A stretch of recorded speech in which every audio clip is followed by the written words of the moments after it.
a gente dispara, diretor, me avisa aí, por favor. Enquanto isso eu vou conversando com o Andreoli. Eu trabalhava no JT, que é um jornal que está extinto. E eu lembro de uma reunião de pauta, eu já contei isso aqui no Redação.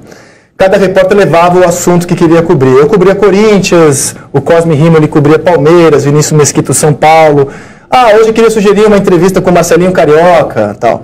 E tinha uma estagiária chamada Fernanda Papa, que ela falou, eu queria sugerir de eu ir a Paris pagando do meu bolso, porque eu acompanho muito tênis e tem um tenista brasileiro chamado Gustavo Kirten, e eu quero ir pagando do meu bolso, porque eu acho que ele vai fazer uma grande campanha em Paris. Cara, a gente tratou a menina como se ela fosse a pior idiota da face da Terra. Primeiro que você não pode querer ir de graça pagando no seu bolso. E quem é você de vir sugerir uma pauta aqui de um tenista que ninguém conhece? Tênis, Gustavo Kirten. E agora sim... A gente viajou, não? Ela não foi, ela fez a cobertura depois por telefone e ela depois trabalhou com o Guga. Acabou trabalhando na equipe do Guga. Ela mandou todo mundo às favas, ela deveria ter mandado. Eu não lembro se ela mandou, mas tenho certeza que ela queria ter mandado. E agora sim a gente mostra como foi a conquista jogo a jogo.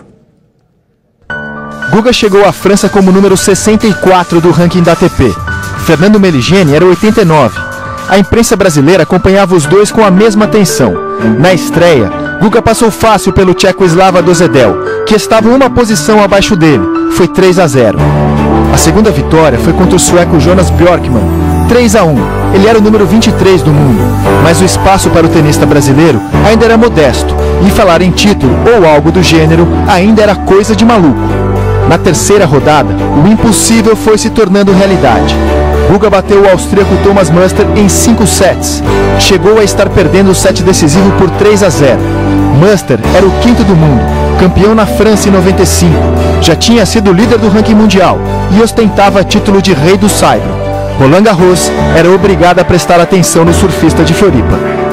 Nas oitavas, Guga jogou com o apoio da torcida francesa, que gritava "Allez Guga, allez Guga". Muitos se vestiram de verde e amarelo, como o tenista brasileiro. O jogo contra o ucraniano Andrei Medvedev chegou a ser paralisado por falta de luz natural, e a vitória, em 2 etapas, veio com um jogão de 5 sets. Nas quartas, Guga bateu o russo Kafelnikov em seu primeiro jogo na quadra central.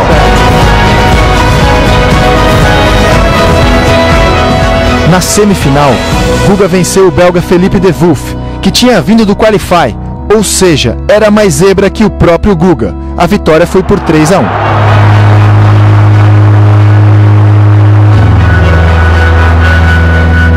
Quando chegou à final, Guga já era atração mundial. Bateu o espanhol Sergi Bruguera, o terceiro campeão do saibro francês que ele derrubava.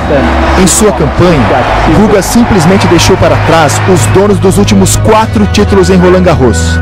O jogo, incrivelmente fácil, terminou em 3-0 e o brasileiro se tornou o tenista com o terceiro pior ranking a ganhar um Grand Slam na história do tênis.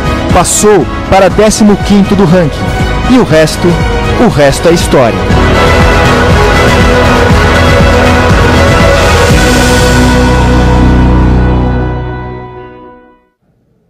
O resto está na camisa aqui do Felipe Andreoli. Eu fiquei emocionado, você acredita? Fiquei emocionado. Eu acho que o Guga ele é o nosso Senna que continua vivo, cara. Eu acho que o Guga ele representa esse cara.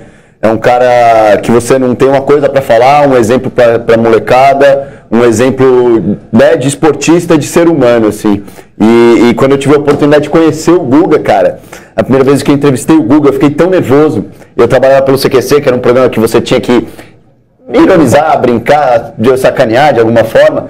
E eu lembro que eu cheguei, eu tava tremendo, e eu olhei pro Guga, e o Guga ele tava tremendo também. Eu falei, meu Deus, eu não posso deixar o Guga constrangido, nem nervoso, eu tô nervoso, eu não sabia o que perguntar pra ele. E anos se passaram, o Guga soube da minha admiração por ele depois, eu fiquei amigo, já tive o prazer de ir pra Floripa, e o Guga falava, vem almoçar aqui. Eu falei, caraca, vamos almoçar na casa do Guga. Então isso pra mim é ouro, assim, na minha vida, assim, é um negócio... Eu lembro o quanto que eu chorei no dia da despedida dele, quando ele falou que ele não aguentava mais, eu não consigo mais. Aí ele chorava e eu chorava em casa, assim, copiosamente, Eu sou muito fã do Guga. O Guguinha tá lá em Paris agora recebendo todas as homenagens que ele merece muito. E semana que vem quero o revanche da surra que você me deu no tênis. Depois a gente fala disso, é um programa especial para falar disso. E até a próxima, Mansur, Tim Vica, grande abraço a vocês. Redação volta amanhã às 10 horas. Tenham todos uma ótima quinta-feira.